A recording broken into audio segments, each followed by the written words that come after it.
हिमाचल पथ परिवहन निगम द्वारा आय में बढ़ोतरी के लिए लागू किए गए लॉगेज पॉलिसी को फेल करने के कथित षड्यंत्र मामले में दो बर्खास्त परिचालक मुख्यमंत्री व उप मुख्यमंत्री के समक्ष अपना पक्ष रखेंगे।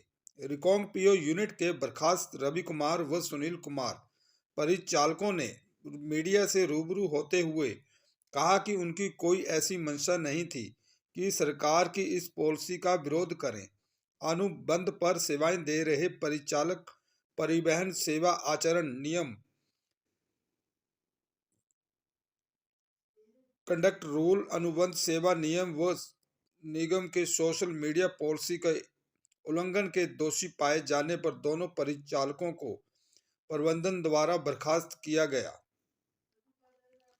एचआरटीसी से बर्खास्त परिचालक सुनील कुमार ने कहा कि निगम प्रबंधन द्वारा कुछ समय पहले नई लॉगेज पॉलिसी की गई थी। इस नई लॉगेज पॉलिसी को फेल करने के षड्यंत्र रचने के आरोप हम दो परिचालकों पर लगाते हुए हमें दोषी ठहराया गया व बर्खास्त किया गया। उन्होंने कहा कि मजबूरन आरोपों के चलते हमें मीडिया के समक्ष आना पड़ा। सामान की जो नई लगेज पॉलिसी आई है उसको फेल करने के षड्यंत्र का मुद्दा मीडिया में छाया हुआ है,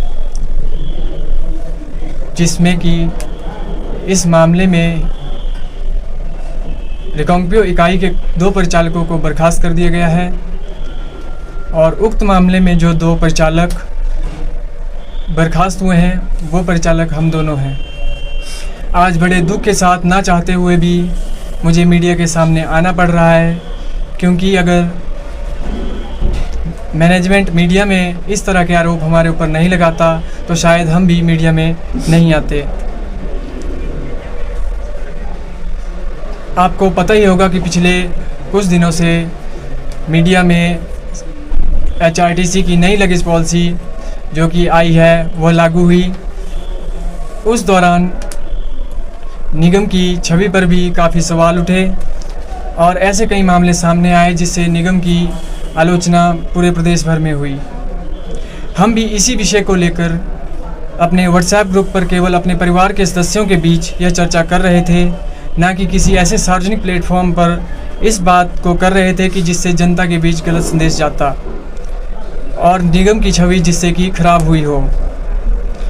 उन्हीं चर्चा के आधार की कुछ प्रतिलिपियों को लेकर और प्रबंधन द्वारा उन्हीं को आधार बनाकर हम दोनों को बिना जांच पड़ताल के बर्खास्त कर दिया गया है। हम आप सभी के माध्यम से मैनेजमेंट से ये पूछना चाहते हैं कि अपने परिवार के बीच में चर्चा करना क्या, व्हाट्सएप ग्रुप में चर्चा करना क्या कोई जुर्म है? अगर यह जुर्म है तो एक कर्मचारी को बोलने का अधिकार कहाँ तक सीमित है? क्या भारत जैसे लोकतांत्रिक देश में एक कर्मचारी को बोलने का अधिकार नहीं है या अपनी बात रखने का अधिकार नहीं है? निगम प्रबंधन ने हमें आतंकवादी घोषित किया हुआ है। हमारा घर परिवार समाज में आना जाना बहुत मुश्किल हो चुका है, जबकि हमने इतना बड़ा कोई गुनाह नहीं किया है जिसकी सज़ा हमें इतनी बड़ी दी गई है। आप सभी के माध्यम से मैं हम तमाम कर्मचारी यूनियनों को भी ये पूछना चाहते हैं कि आपके सामने दो परिवारों का गला घोंटा जा रहा है और फिर भी आप गहन निद्रा में सोए हुए हैं। ये लड़ाई केवल हमारी ही नहीं अपितु अंतिम पायदान पर खड़े उस हरेक कर्मचारी की है जो कर्मचारी आप पर विश्वास जताते हैं और ये विश्वास करते हैं कि जब भी उनके साथ गलत होगा तो आप आगे आकर उन कर्मचारियों की आवाज़ बनेंगे। हम याद दिलाना चाहते हैं उन सभी यूनियन के प्रतिनिधियों को जो हनुमान की भांति अपनी शक्तियों को भूल गए हैं, अपनी शक्ति को पहचानो और जो गलत हमारे साथ हुआ है उसके लिए हमारे साथ खड़े होकर हमारा प्रतिनिधित्व करो। ये किसी भी विभाग के इतिहास में होने वाला शायद ही ऐसा पहला टर्मिनेशन होगा जिसमें तमाम कर्मचारी यूनियनें गलत को गलत कहने से डर रही हैं और मौन धारण किए हुए हैं। हम यहाँ पर आपके समक्ष केवल अपना पक्ष रखने आए हैं, क्योंकि जनता के बीच हमारे प्रति जो संदेश गलत तरीके से डिलीवर हुआ है उससे हमें मानसिक रूप से बहुत ही प्रताड़ना का सामना करना पड़ रहा है। हम आपके माध्यम से निगम प्रबंधन और प्रदेश की जनता को बताना चाहते हैं कि हमने अपनी नौकरी पहले के दिन से ही पूरी निष्ठापूर्वक की है और अपने कर्तव्य का निर्वहन किया है।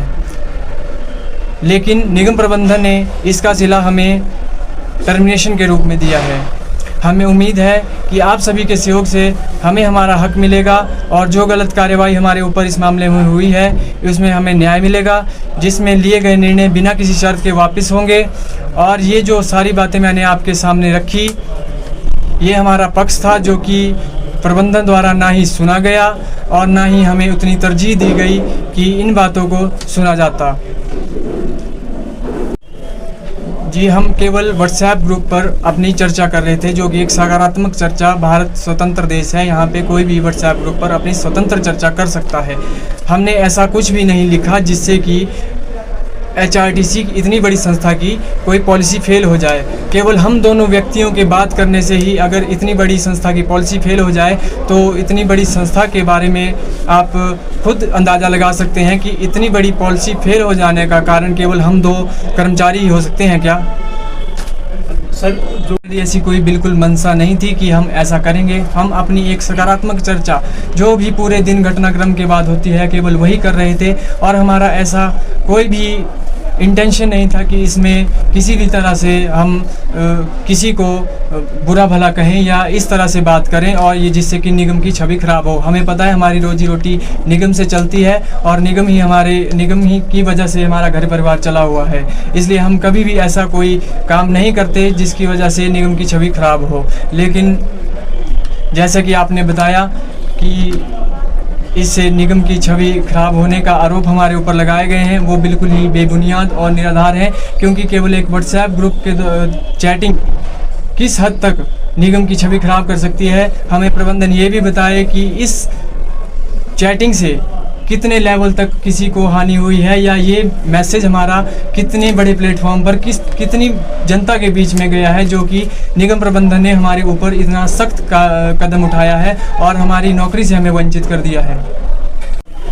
जी, जो हमारे साथ हुआ वह गलत हुआ।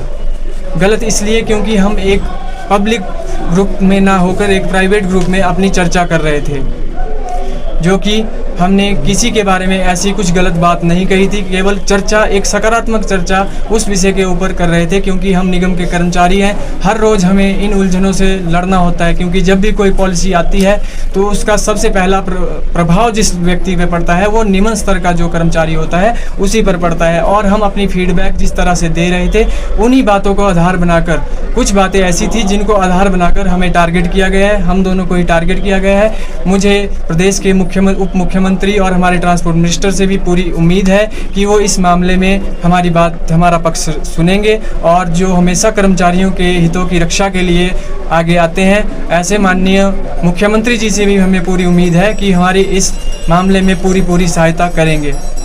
मामले में डिप्टी सीएम और सीएम साहब से मिलने का पूरा प्रयास करेंगे और जैसे कि हमारा पक्ष नहीं सुना गया है तो हमें अपना पक्ष रखने के लिए उनके पास जाएंगे और ये बात पूरी हमें उनको बताएंगे कि हम कहीं पब्लिक प्लेटफॉर्म पर ऐसी कहीं कोई भी बात नहीं कर रहे थे। केवल कुछ जो स्क्रीनशॉट की प्रतियां हैं उनके आधार पर हमारे ऊपर इतना बड़ा फैसला ले लिया गया है।